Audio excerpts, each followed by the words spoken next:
에스겔서는 구약의 계시록이라 할 만큼 난해합니다. 그리고 내용이 복잡하고요. 성경에 나오는 다른 대선지서들, 예레미야, 이사야 예선지사의 선포를 보면 직설적이지요. 그리고 하나님의 말씀이 단순하게 선포가 됩니다. 근데 에스겔서의 말씀은 복잡할 뿐 아니라 이게 초월의 세계가 쫙 펼쳐지잖아요. 오늘 말씀의 6절에 나오는 말씀도 한번 보세요. 이 하늘 위에 그 새로운 생물, 이 그룹들이 쫙 나오는데 얼굴은 하나인데 머리가 넷입니다. 사람의 얼굴, 또 사자의 얼굴, 또 독수리의 얼굴, 소의 얼굴, 이 내면이 그 얼굴이 다 각각 다른 모습이 펼쳐지지 않습니까? 또 3장에 가면 이 에스겔이 두루마리를 펼쳐서 읽는 것이 아니라 씹어 먹습니다. 말씀을 잘근잘근 씹어서 배에 채워 넣는 장면이 나오죠. 그리고 37장에 가면 에스겔이 또 어두컴컴한 골짜기로 하나님의 인도함을 받아요. 거기 가서 보니까 이 뼈들이, 해골들이 산더미처럼 쌓여 있습니다.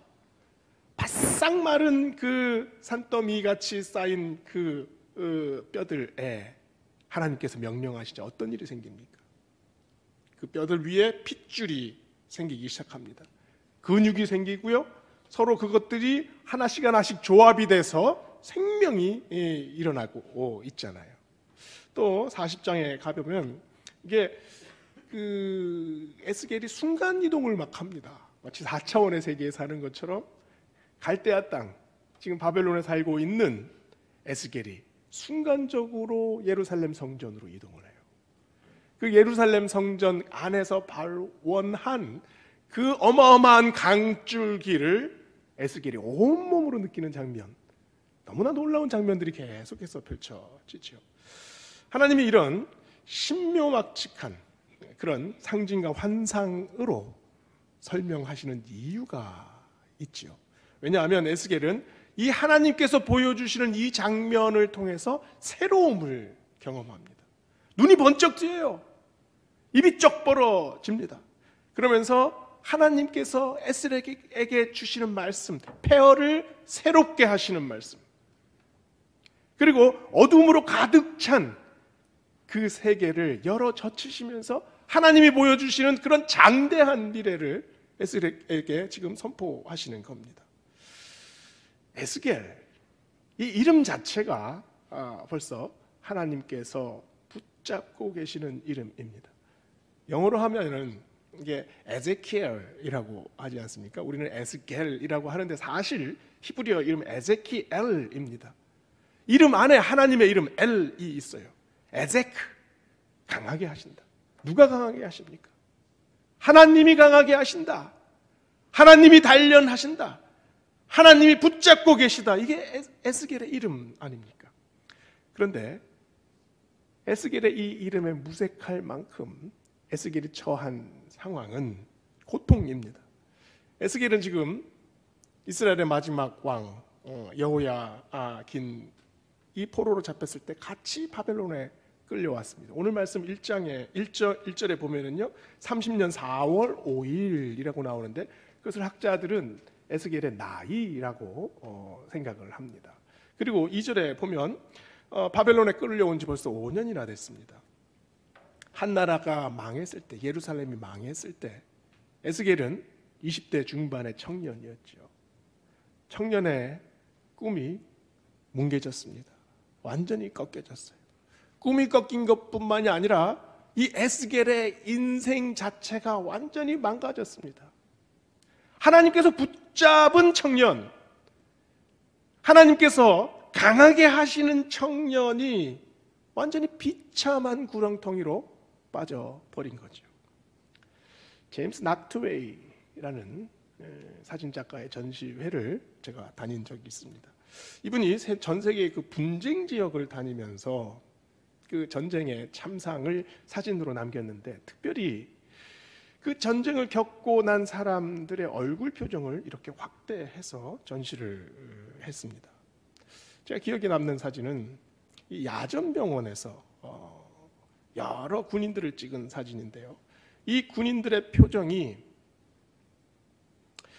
뭔가를 보는 듯합니다. 그런데 힘이 없는지 벌써 턱이 축 내려앉았고 뭐를 보는 것 같은데 사실은 아무것도 보지 않아요. 초점을 잃었습니다. 그 눈을 가만히 보면 그 어둠, 공백, 시커먼 공백 안으로 빨려드는 것 같아요.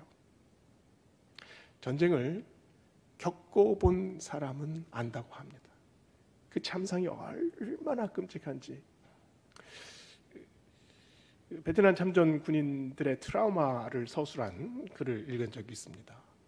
이 글에 보면 이 참전 군인이 퇴역을 해서 대낮에 길거리를 걷고 있는데 어느 순간 갑자기 자기 생각에 그 벌목도 있지 않습니까?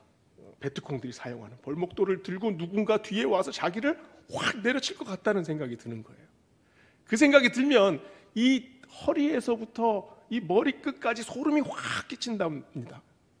그런데 그 불안한 느낌이 있어서 뒤를 돌아봐야 하는데, 뒤를 돌아봐서 확인해야 되는데 너무 무서워서 고개를 돌리지 못했다.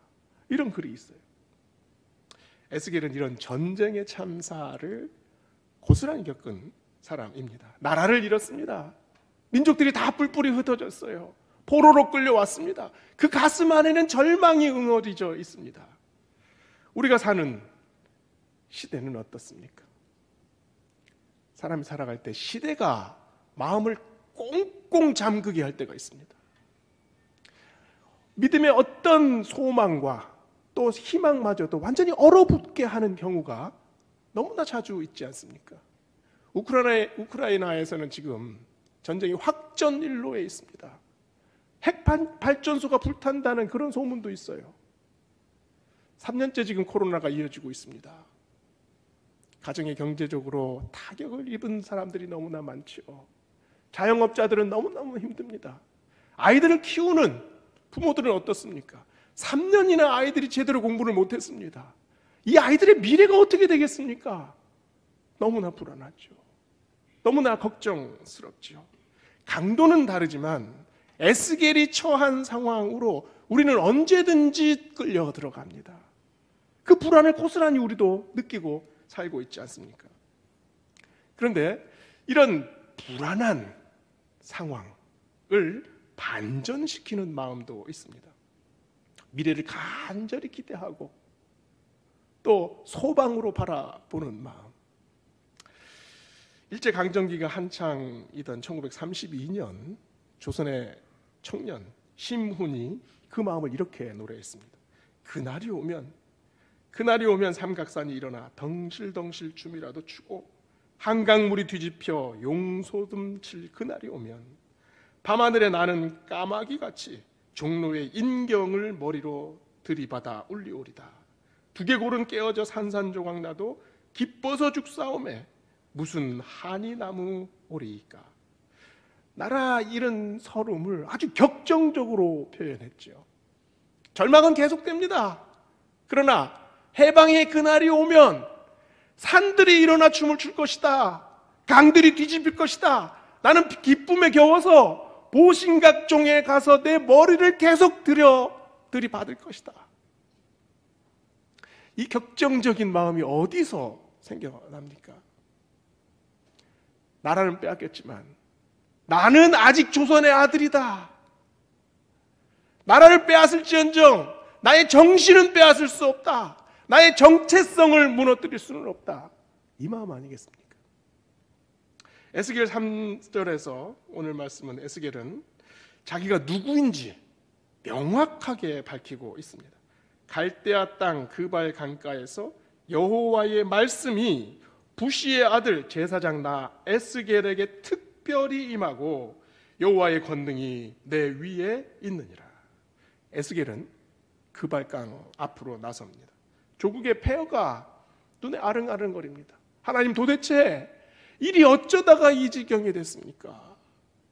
하나님은 왜 우리를 이 여기로 몰고 오셨습니까?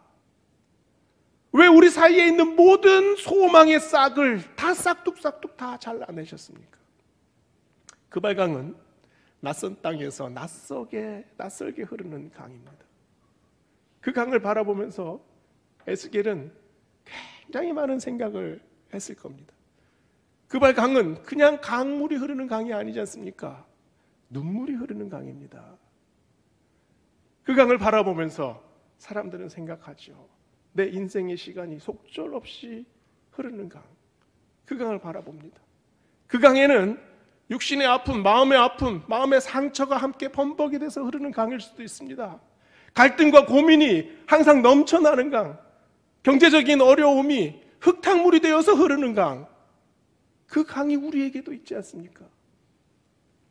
그러나 그 서름의 강, 절망의 강에 서서 에스겔은 말합니다. 이스라엘의 제사장 나 에스겔이 지금 이 강둑에 서 있습니다.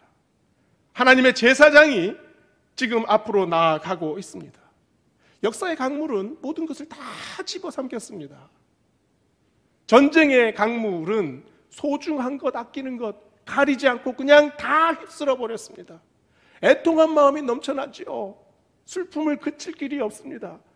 그러나 그 마음을 아는지 모르는지 그 강은 무심하게 흐르고 있지요. 에스겔은 그러나 그 속에서 정체성을 분명히 합니다. 그러나 나는 하나님의 제사장입니다. 아무리 모든 것이 뒤엉키고 모든 것이 엉망진창이 되었어도 나는 하나님의 백성입니다. 자기가 누구인지를 지금 밝히고 있는 겁니다. 이것이 뭡니까? 폐허에서 사람을 일으키는 힘. 내가 누구인지 모르는 사람은 결단할 수 없습니다. 결연해질 수가 없죠. 그러나 내가 누구인지 확실히 알고 있는 사람은 인생에서 어떤 풍파가 닥쳐와도 그 인생이 잿더미가 돼도 흙탕물이 몰려와도 그 속에서 털고 일어날 수 있는 사람입니다. 에스겔이 자기 정체성을 언제 불태웠을까요? 예루살렘이 멸망하기 전에 에스겔이 자기가 누구인지 확실하게 깨달았겠습니까? 정체성은 일반적인 시간과 일반적인 방법으로는 잘 찾아내기 힘듭니다. 불안 속에 들어갔을 때, 고통 속에 들어갔을 때, 위기를 직면했을 때 그제서야 내가 누구인지를 깨닫게 되죠. 고통의 터널 속을 빠져나온 사람만이 자기가 누구인지를 확실하게 깨닫는 겁니다.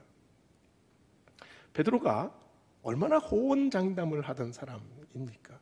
예수님 앞에서 자기는 끝까지 죽을지언정 예수님을 버리지 않겠다고 장담했던 사람입니다.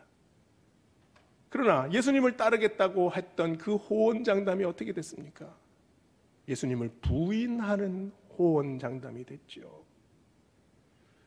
내가 나를 어떤 사람이다라고 규정하는 것, 나의 정체성, 그것은 너무너무 쉽게 부서집니다. 마치 내가 갖고 있는 유리잔 한 컵 같아요. 내가 만든 나의 정체성, 이 유리잔에 고난이 담겨지면 여지없이 부서집니다. 베드로는 자기 정체성을 자기 장담, 자기 용기, 화끈하게 고백하는 것, 이것으로 아마 만들었을지 모릅니다. 그러나 십자가의 위기를 겪으면서 예수님이 죽으시는 걸 보면서 여지없이 그 정체성이 깨어졌지요. 그러나 그 정체성을 누가 다시 강하게 만들어 주셨습니까? 주님이 베드로에게 다시 찾아오셨지요. 그래서 새로운 정체성을 만들어 주십니다. 주님이 만나 주신 정체성, 다시 불타오르는 정체성, 깨지지 않는 정체성, 흔들리지 않고 절대로 무너지지 않는 정체성, 그것을 가지게 하지 않으셨습니까? 에스겔을 누가 강하게 하십니까? 누가 단련시키십니까? 고난을 통해 하나님께서 단련시키고 있습니다. 고통의 갈대아 땅에서 하나님이 지금 에스겔을 그 절망의 강둑 위로 부르십니다. 그 절망의 강둑에서 무너진 가슴에 흐느꼈겠죠. 소망이 없다고 한탄했겠죠. 마음이 꽁꽁 얼어붙었겠죠. 모든 희망들이 닫혔을 겁니다. 그러나 그곳에서 하나님께서 에스겔을 변화시키십니다. 바벨론 포로로 끌려간 5년, 그 세월이 허망한 세월입니까? 쓸데없는 세월입니까? 그 힘든 시기를 지나면서 에스겔은 점점 단련되어졌습니다. 하나님의 붙드심을 강하게 느끼기 시작했죠. 그래서 그 발강가에 선 에스겔이 그제서야 비로소 하나님께서 강하게 하시는 에제크엘로 비로소 변하지 않습니까? 제럴드 시처 교수가 있습니다. 이분이 쓴 유명한 책 중에 하나님 앞에서 울다라는 책이 있어요. 이분이 가족 여행을 떠나서 어머니와 아내와 네 딸을 데리고 운전을 하고 가는데 갑자기 앞에서 이 만취한 트럭 운전사가 트럭을 몰고 와서 그냥 정면 충돌을 했습니다. 어머니와 아내는 그 자리에서 사망했습니다. 4살짜리 딸이 피가 범벅이 되어서 손으로 아버지의 손을 꼭 붙잡았죠. 그러나 그 딸을 살리지 못했습니다. 얼마나 큰 충격입니까? 도저히 살아갈 수 없다고 생각을 했습니다.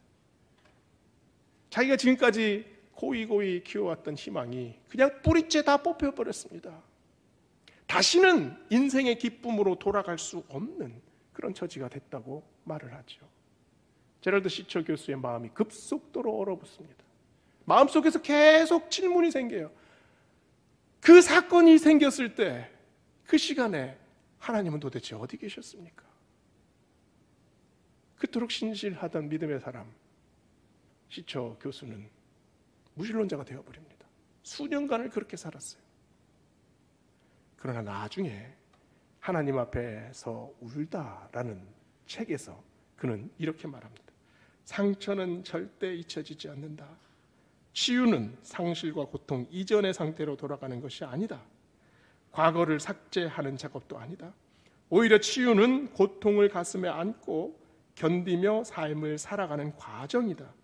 하나님의 뜻은 놀랍게도 여기에 있다. 고통과 아픔에 갇힌 우리를 자유케 하신다.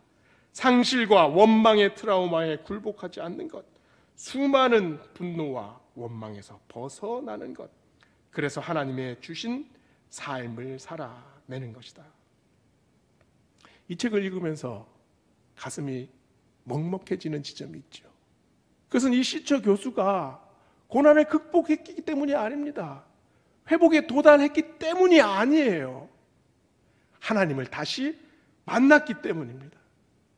만취한 운전자를 복수하고 싶은 마음, 가족들을 지키지 못했던 그 자기를 자책하는 마음, 그리고 환멸과 증오 속에서 방황하던 그 어두운 마음, 그 어두운 마음에서 빠져나왔다는 거죠. 어둠을 택하는 것이 아니라 빛을 택했다는 사실입니다. 회복되지 않았습니다. 여전히 고통스럽고 여전히 슬프고 여전히 눈물이 납니다. 그러나 하나님께서 원하시는 것은 하나님께서 주신 그 생명을 살아가는 것, 끊임없이 변화하고 성장해 가는 것, 그리고 삶의 그 곳곳에서 만나는 하나님의 새로운 은혜를 발견해내는 것, 그것이 하나님이 원하시는 것이다 라고 쓰고 있습니다. 인생 속에서 우리는 낯설고 이질적인 그 강을 매번 만납니다. 걱정과 근심의 강물, 고통과 슬픔의 강물, 그리고 눈물과 애통의 강물이 우리 삶 속으로 언제든지 다가오지 않습니까? 우리 삶의 저변에서 흐르는 강물이 어떤 강물입니까? 가족 간에 생겨나는 슬픔의 강물들이 있습니다. 경제적으로 너무너무 힘들어서 어떻게 해야 할지 모르는 그런 강물 속에 직면하기도 하지요. 우리는 때로는 그 강물 속에 들어가서 허우적거립니다. 어떻게 빠져나올지 몰라서 그냥 숨이 막히고 헉헉댈 때가 너무나 많습니다.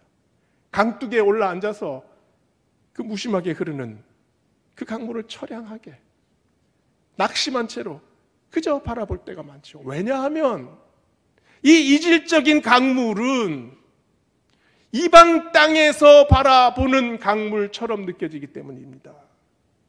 하나님이 계신 성소에서 수천 킬로 떨어져 있는, 하나님이 전혀 신경 쓰지 않은 그런 인생의 강물 같다고 느껴지기 때문입니다. 그러나 그 강물 위에 폭풍이 몰려옵니다. 그 강물을 폭풍이 뒤집어요. 북쪽 하늘에서 거세게 몰려옵니다. 에스겔은 그 폭풍 안에서 아마 몸을 가누지도 못할 정도로 휘청거렸을지도 모릅니다. 꽝꽝꽝 번개 소리가 가슴을 때립니다. 시커먼 검은 구름 속에서 번쩍번쩍번쩍 스파크가 일어요. 번쩍번쩍 하는 것이 뭡니까? 오늘 말씀해 보면 그것이 하나님의 눈이라고 얘기를 하고 있습니다. 그 천둥 소리가 하나님의 음성이 되어집니다. 여기에 무엇이 있습니까? 하나님의 임재가 있다는 거예요. 하나님께서 하늘을 여셨습니다. 그 하늘 속에 참으로 하나님께서 보여주시는 신묘막측한 현상들이 벌어지고 있어요. 하나님이 오십니다. 어디로 오십니까? 나의 절망의 강 위에 하나님이 오십니다. 나의 한탄과 나의 눈물 위에 하나님의 은혜의 강이 흐르고 있습니다. 에스겔은 지금 눈을 커다랗게 뜨고 그 하늘을 바라보고 있습니다. 이때 영안이 열려요. 새로운 하늘로 진입하게 됩니다. 그곳에서는 정말 말로 형언할 수 없는 그런 신비한 현상들이 벌어지고 있죠. 얼굴은 하나인데, 머리는 하나인데 얼굴이 내신 생물들이 넷이나 움직입니다. 얼마나 정광석화 같이 움직이는지 빛의 속도로 움직이고 있어요. 그것뿐만이 아닙니다. 어마어마하게 거대한 바퀴가 있어요. 그 바퀴에는 촘촘하게 눈이 다 달려 있습니다. 그런데 바퀴 안에 또 다른 바퀴가 있습니다. 한쪽 방향으로만 일방적으로 다니는 것이 아니라 사방팔방으로 움직입니다. 이 그룹들이 움직이는 대로 순식간에 이동하고 있습니다. 순간 어마어마한 파도 소리가 들리죠.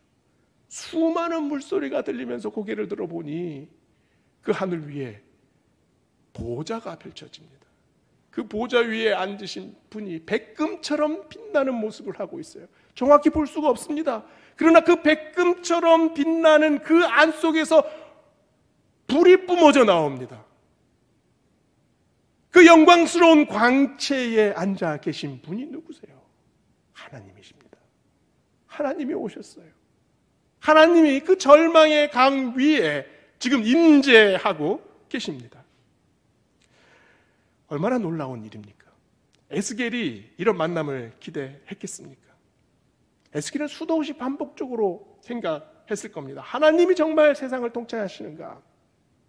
하나님이 정말 바벨론과 이 애굽의 나라를 통치하고 계시는가?